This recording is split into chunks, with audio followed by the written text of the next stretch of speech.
Oi gente, tudo bem com vocês? Olha, eu aqui para mais um vídeo no canal. Espero muito que vocês estejam bem, pessoal.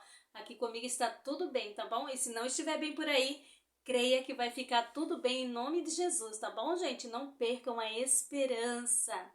A nossa esperança está no nosso Senhor e Salvador Jesus Cristo, tá bom? Hoje, né, nós teremos collab aqui. Gente, são 10 horas da manhã. Estou gravando esse vídeo hoje mesmo, na quarta-feira. Logo tô colocando esse vídeo aí pra vocês, tá bom? Então, vai participar dessa collab algumas meninas. Eu vou estar falando o nome delas agora. Mas se você caiu aqui de paraquedas nesse canal, já se inscreve no canal, tá bom? Deixa o seu comentário, compartilha e acione o sininho que está aí logo abaixo para você não perder nenhuma novidade aqui no meu canal. Já quero agradecer a todos os meus inscritos aqui do canal, ó.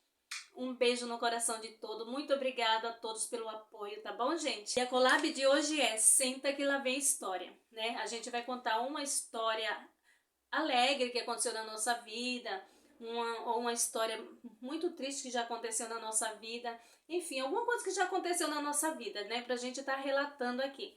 Então, gente, eu vou estar falando o nome das meninas que vão estar participando e já vou estar entrando na minha história, tá bom? Uma história muito linda que tocou muito meu coração na época e eu quero compartilhar aqui com vocês.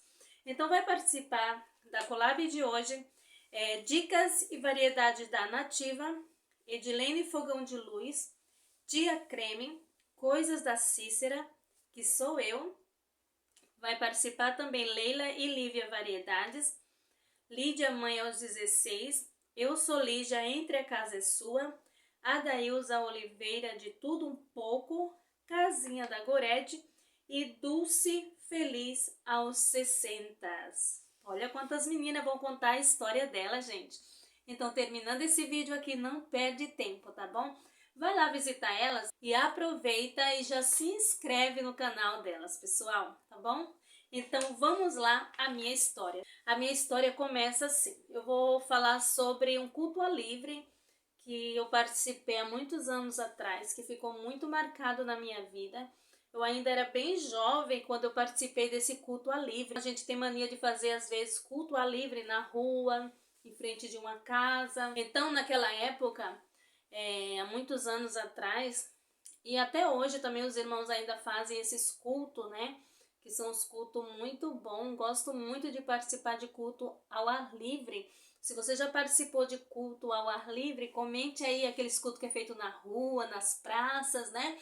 Da cidade, em lugares assim bem movimentado, em frente de uma casa. Então, muito bem. A gente fez um culto ao livre na rua, em frente da casa de um certo irmão. E daí, no culto ao livre, a gente tem o costume de louvar a Deus, né? Hinos da harpa, os irmãos escolhem um hino ali que fala de conversão, que toca o coração das almas que está ouvindo, né? Tudo isso a gente tem que saber escolher para que venha tocar o coração daquele que está ouvindo mesmo ali os louvores. E até a palavra de Deus também, né? E daí, gente, os irmãos começaram a testemunhar, né? Testemunhos de fé, de como o Senhor os libertou das drogas, das prostituições, testemunhos muito fortes, testemunho que realmente toca o coração, sabe? De como Jesus, ele tem poder de libertar uma pessoa através do poder da palavra. Então, nós começamos a fazer aquele culto ali na rua. Quem passava ouvia a palavra de Deus. Quem estava dentro dos seus lares também escutavam a palavra de Deus, né? E aquele culto, a presença de Deus estava ali entre nós. E de repente, o culto ocorrendo ali, todos testemunhando, todos louvando, né? Porque uma hora um testemunhava, daqui a pouco um louvava, e assim era dada oportunidade para os irmãos que estavam ali fazendo aquele culto. E de repente, alguém veio ao nosso encontro. Alguém veio ao nosso encontro e pediu para que a gente fosse lá na casa dela, né? De uma senhora que veio até a gente, porque ela falou assim, e ela disse assim, olha, o meu esposo está acamado, o meu esposo está com câncer, e ele está deitado na cama e ele está ouvindo o culto que vocês estão fazendo aqui. E ele pediu para que vocês fossem lá orar por ele. Irmãos, nós ficamos maravilhados. Terminamos o nosso culto livre ali e fomos à casa desse senhor. E quando chegamos lá, ele estava acamado com câncer terminal, né? E daí nós oramos por ele, intercedemos a Deus por ele, porque a palavra do Senhor diz, até separei aqui um versículo que fala, Romanos 10:17. Portanto, a fé vem por ouvir a mensagem, e a mensagem vem por meio da pregação a respeito de Cristo. Então, aquele culto que nós estávamos fazendo ali, né, naquele bairro, tocou o coração daquele senhor ao ponto dele nos chamar para ir na casa dele. Gente, lá em Marcos, no seu capítulo 16 e versículo 16, vai dizer que quem crê e for batizado será salvo. Mas também a palavra do Senhor diz que quem não crê será condenado, né? Tá na Bíblia, gente. Então, é necessário crer no Filho de Deus. É necessário crer que Jesus é o Filho de Deus e não somente isso, mas aceitá-lo como Salvador da sua alma, porque a morte não é o fim, gente. E nós oramos ali na casa daquele senhor, ele ficou maravilhado, ele chorou e ele aceitou Jesus como seu Salvador, que foi a melhor coisa que ele fez. No momento da sua dor, né?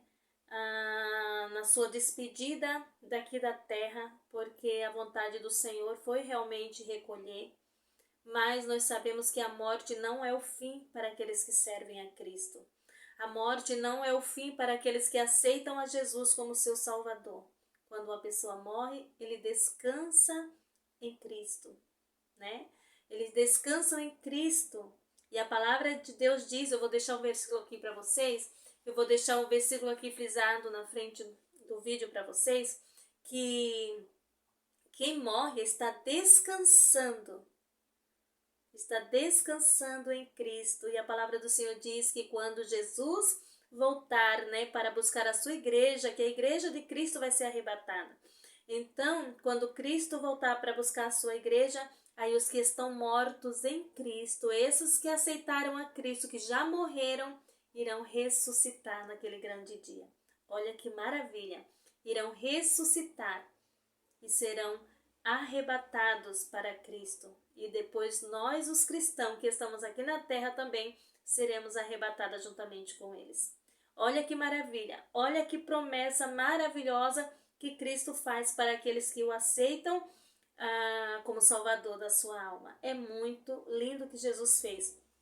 Então Jesus, ele fez uma obra de salvação, de libertação naquela casa, né? Jesus, ele salvou também a mulher daquele homem que estava com câncer. Ela também aceitou Jesus, recebeu Jesus na sua vida. Então você perceba que a palavra de Deus, ela tem muito efeito. Então nós não devemos nos envergonhar de levar a palavra de Deus. Nós não devemos nos envergonhar do Evangelho, porque a palavra do Senhor diz que aquele que se envergonha dele, ele vai se envergonhar de qualquer um que se envergonha dele, ele vai se envergonhar também naquele grande dia e vai dizer: apartai-vos de mim, porque eu não vos conheço, né? Então que nós possamos não ter vergonha, que nós não possamos ter vergonha do Evangelho, porque o Evangelho é poder de Deus para a salvação das almas. Eu quero dizer que se você está sofrendo aí também, Jesus tem uma obra na sua vida e Ele também quer te salvar, quer te libertar, quer te dar alegria. Aquele Senhor, ele desceu à sepultura, né? Porque ele estava com câncer terminal. Jesus não quis curar, Jesus quis levar. Nem sempre na nossa vida vai acontecer a nossa vontade, não é verdade? Aí o Senhor, ele me traz agora a lembrança daquela mulher, daquela viúva de Naim. Quem não lembra? A viúva de Naim, vou deixar aqui o versículo para vocês meditarem na sua casa, tá bom? Havia uma mulher que tinha um filho e esse filho morreu. E daí vinha aquela multidão de gente acompanhando o velório. Mas Jesus também estava vindo com uma multidão.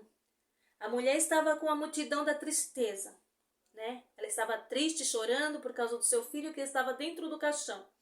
E Jesus estava vindo ao encontro dos portões da cidade, aonde a mulher também estava vindo. E daí Jesus vinha com a multidão, com os discípulos, com as pessoas, tudo alegre, cantando, quem sabe.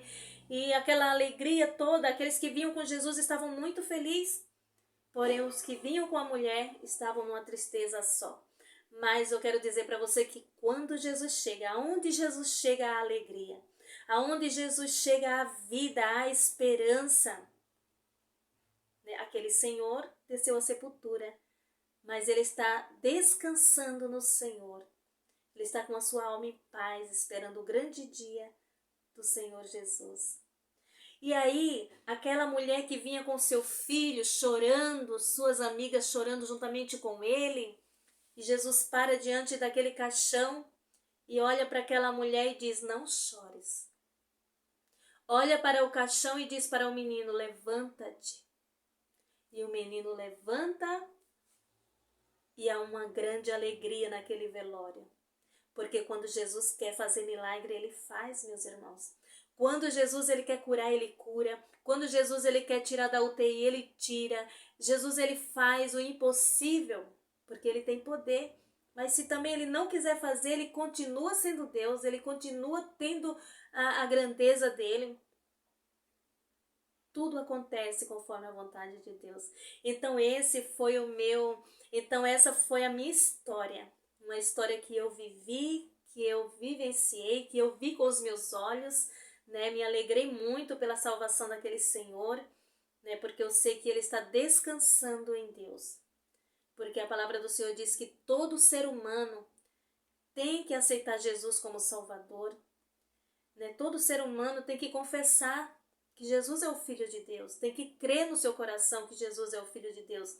E a palavra do Senhor diz, olha só, a gente está trazendo a minha memória aqui,